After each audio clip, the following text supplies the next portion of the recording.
आदिवासी विभागाच्या माध्यमातून ही योजना सुरू केली। दुसरी, महाराष्ट्रामध्ये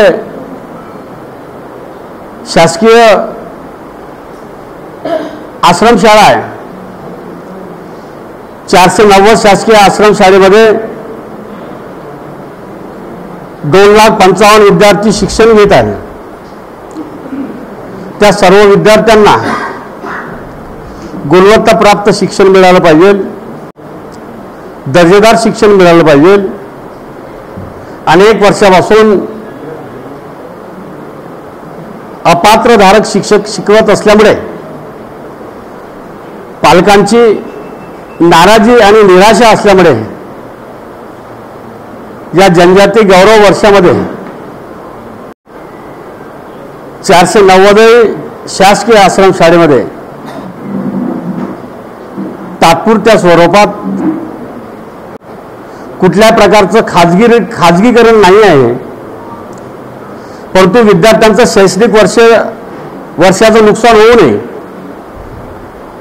हा उद्देश आणि हेतू समोर ठेवून पात्रधारक शिक्षकांची नियुक्ती केली। शिक्षक रुजू सुद्धा झालेले आहे। त्यामुळे आदिवासी विभागाच्या माध्यमातून विविध योजनेची प्रभावी अंमलबजावणी होत आहे। परंतु विभागाने काय करावं, जनजाती वर्षामध्ये काय केलं गेलं पाहिजे, भगवान बिरसा मुंडांनी केलेलं आदिवासी समाजासाठी कार्य, आदिवासी समाजाची आदर्श संस्कृती, आदिवासी समाजाचा गौरवशाली इतिहास जिवंत राहावं आणि या देशातले महाराष्ट्रातले कानाकोपऱ्यामध्ये राहणारा जो विद्यार्थी आहे तो विद्यार्थ्यांना एक चांगली दिशा, शिक्षण आणि क्रीडा याबाबत विशेष लक्ष देऊन आदिवासी विभागाच्या माध्यमातून कार्य केलं असल्यामुळे आज मनापासून तुमचं सर्वांचं स्वागत करतो, मनापासून कौतुक करतो। देशाचे यशस्वी पंतप्रधान नरेंद्र मोदी आणि महाराष्ट्राचे मुख्यमंत्री देवेंद्र फडणवीस यांच्या नेतृत्वात आदिवासी विभागामध्ये दिनांक 15 नोव्हेंबरला होऊ घातलेल्या जयंती दिवशी भरगच्च कार्यक्रम आयोजित करण्याचा संकल्प केलेला आहे।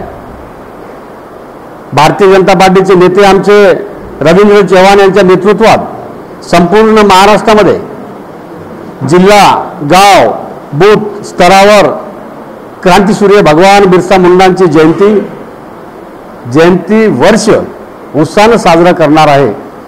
हीच माहिती आपल्या लोकप्रिय वृत्तपत्र, लोकप्रिय इलेक्ट्रॉनिक मीडियाच्या माध्यमातून सर्व समाज घटकापर्यंत, शेवटच्या माणसापर्यंत भगवान बिरसा मुंडांनी केलेलं आदिवासी समाजासाठी कार्य, भगवान बिरसा मुंडांचा आज रोजी असलेला इतिहास समाजासाठी किती आवश्यक आहे हा उद्देश आणि हेतू समोर ठेवून आपण आपल्या वृत्तपत्र आणि मीडियाच्या माध्यमातून प्रसार आणि प्रचार करावा अशी अपेक्षा करतो।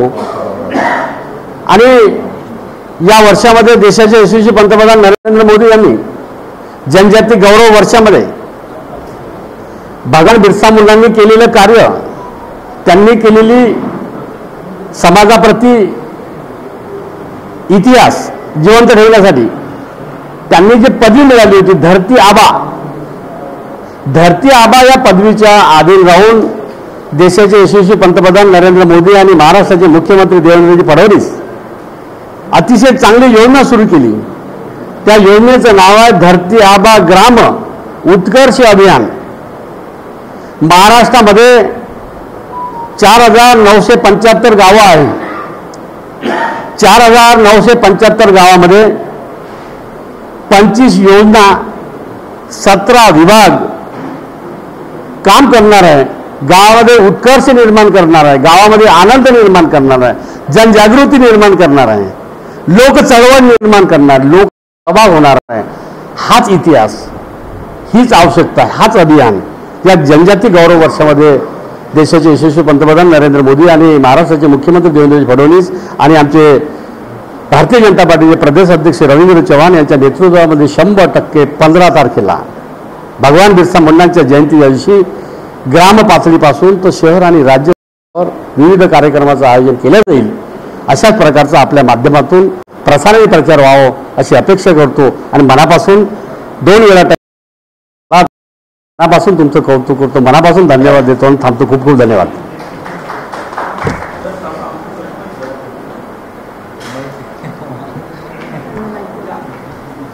योजनांची घोषणा खूप होते, परंतु जो वित्तसंस्थांचा जो मुख्य हेतू होता सर्वांना मुख्य प्रवाहात आणण्याचा तो साध्य होत नाहीये. मंत्री बदलतात, अधिकारी बदलतात, परंतु आश्रमशाळांची अवस्था असो किंवा आदिवासी पाड्यांवरची अवस्था असो ती काही बदलत नाहीये. आमच्या भाऊने अतिशय चांगला प्रश्न विचारला, या पदाशी सहमत आहोत. आपण सर्वांनी सुधारा आलं पाहिजे. आदिवासी विभागाची निर्मिती स्वतंत्र विभाग 1984 ला झाला.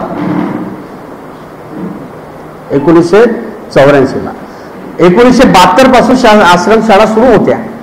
समाज कल्याण आणि आदिवासी विभाग जॉईंटली होते. पण 84 पासून तर आतापर्यंत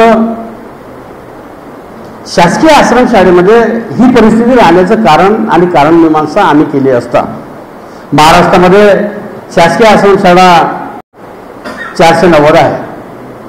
त्या सर्व शासकीय आश्रमशाळेमध्ये बेसिक ॲम्युनिटी आणि इतर बदल कसा होईल हा संकल्प येणाऱ्या काळामध्ये 490 आश्रमशाळापैकी 62 शासकीय आश्रमशाळा अजूनही आहे तर त्या आश्रमशाळेमध्ये विद्यार्थ्यांना स्वतंत्र वसतिगृहाची व्यवस्था नाही, डायनिंग टेबलची व्यवस्था नाही.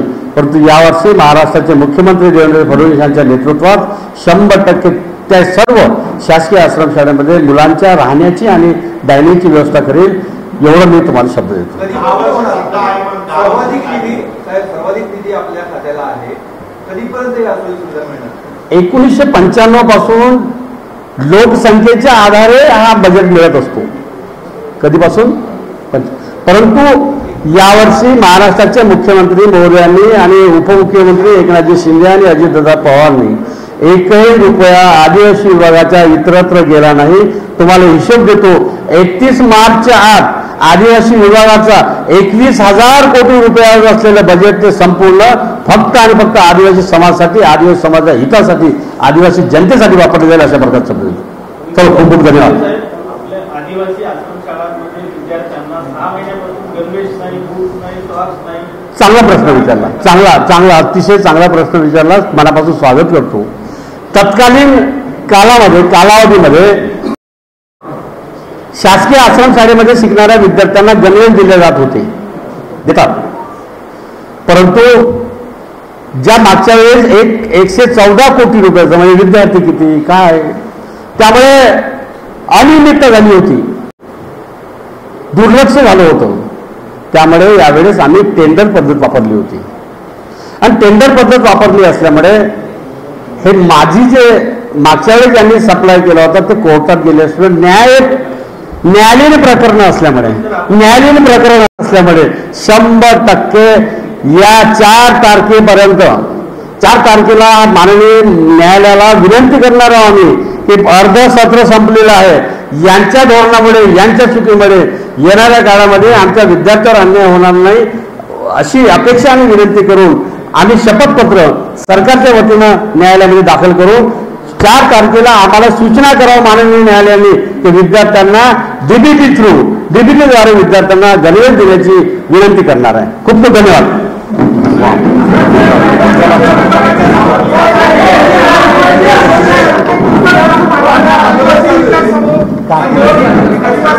आंदोलन चालू 4 महिने झाले.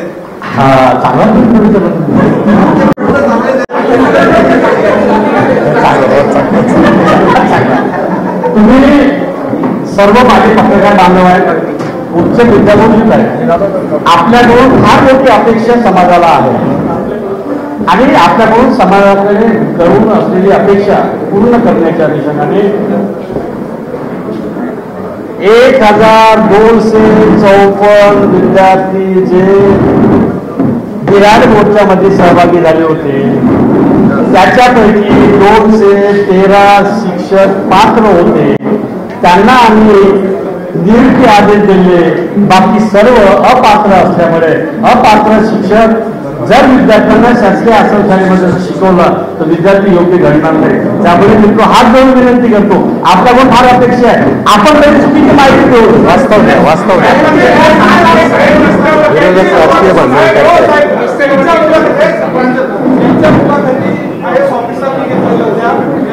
आधी चुकीची माझी तुम्ही पत्रकार बांधवा म्हणजे हात जोडून विनंती आहे.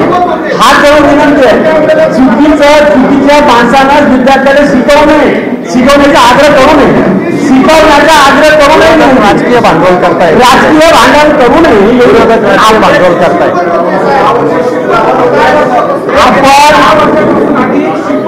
आपण 10 वर्षानंतरपासून शिकवत असणाऱ्या शिक्षकांना 100% नियुक्ती आदेश दिलेले आहे, ते निवडून झालेले आहे.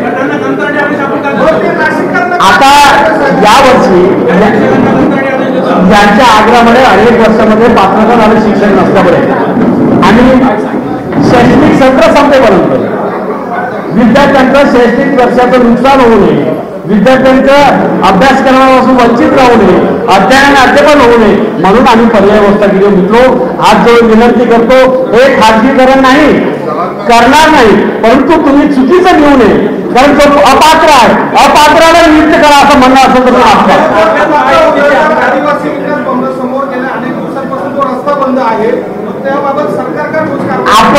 आपण आपल्या लोकप्रिय इलेक्ट्रॉनिक प्रिंट मीडियामाध्यम भारतीय छापल्या गेली पाहिजे.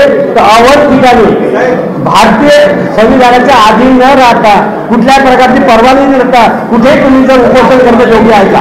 चला